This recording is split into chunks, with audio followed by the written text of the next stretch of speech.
అమ్మవారిని భగవంతుణ్ణి ప్రార్థిస్తూ ఉంటే భక్తిలో మమైకమై భగవత్ సంశ్లేషం చేత ఒక్కొక్కసారి కన్నీళ్లు తెలియకుండానే అలా వచ్చేస్తూ ఉంటాయి. అలా వస్తే రానివ్వండి, ఎవరో బంధాల గురించి, పిల్లల గురించి, బంధువుల గురించి, తెలియని స్నేహితుల గురించి ఏడిచేదానికన్నా భగవంతుని ఉద్దేశించి భగవంతుని మీద ప్రేమతో ఏడిస్తే చాలా మంచిది.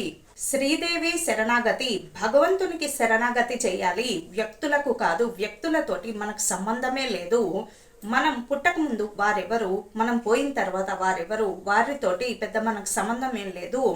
మనకు భగవంతునితోటి సత్సంబంధం ఉండాలి. భగవంతునితో సత్సంబంధం ఉండాలంటే ఆత్మజ్ఞానం కలగాలి. ఆత్మజ్ఞానం కలిగితే గాని ఇవన్నీ అర్థం కావు. ఆత్మజ్ఞానం కలగని వాడికి ఇవన్నీ చెప్తే హాస్యం కింద ఉంటుంది, హాస్యాస్పదం చేస్తాడు. అటువంటి వారికి, జ్ఞానం లేని వారికి జ్ఞానం గురించి బోధించడం కూడా కష్టమే.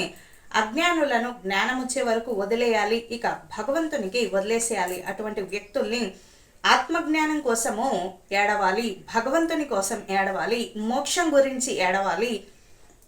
అంతేగాని బిడ్డల గురించి, భర్త గురించి, భార్య గురించి, అత్త గురించి, మామ గురించి, రోగాల గురించి, ధనం గురించి, ఆస్తుల గురించి, ఈ బిల్డింగ్ ఉంటుందా కూలిపోతుందా, ఇవన్నీ వీటి గురించి ఆలోచించక్కర్లేదు. అసలు మనము భగవంతుడిని చేరుకుంటామా లేదా, భగవంతుని ఆ మొర వినగలుగుతున్నాడా లేదా. వింటాడండి, తప్పకుండా వింటాడు. ఆర్తితో పిలిస్తే వింటాడు, ప్రేమతో పిలిచినా వింటాడు. అలా శరణాగతి చేసి మోక్షానికి ఎలా సాధించాలి, మోక్షం ఎలా సాధించాలి, భగవంతుడిని ఎలా చేరుకోవాలని వీటి గురించి ఏడవాలి తప్ప ప్రాపంచకమైనటువంటి ఈ విషయాలు కానీ, సంపద కానీ, కార్లు, నగలు, ఇవన్నీ ఎన్ని సంపాదిస్తే మాత్రం మనం ఇక్కడ ఉంటామా, అనుభవిస్తామా? ఎవరన్నా 100 ఏళ్లకు మించి ఆయుర్దాయం ఉంటుందా?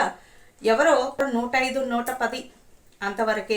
ఆ తర్వాత అయినా ఇక్కడ నుంచి వెళ్ళిపోవాల్సిందే. ఇదంతా కూడా తాత్కాలికమైనటువంటి గృహము. అంటే మనము ఏదో కొంతకాలానికి భూలోకంలోకి వచ్చాము, ఆ పని చూసుకొని తిరిగి మరలా దేవుని దగ్గరకు వెళ్ళిపోవాలి. కానీ ఇక్కడ ఆ అమ్మతో గొడవ, ఈ అమ్మతో గొడవ, ఆస్తుల గొడవలు, రోగాలతోటి గొడవలు, ఈ గొడవలన్నీ లేకుండా భగవంతుని గురించి ఏడవాలి. భగవంతునికి దీపం పెట్టకపోతే అప్పుడు ఏడవాలి.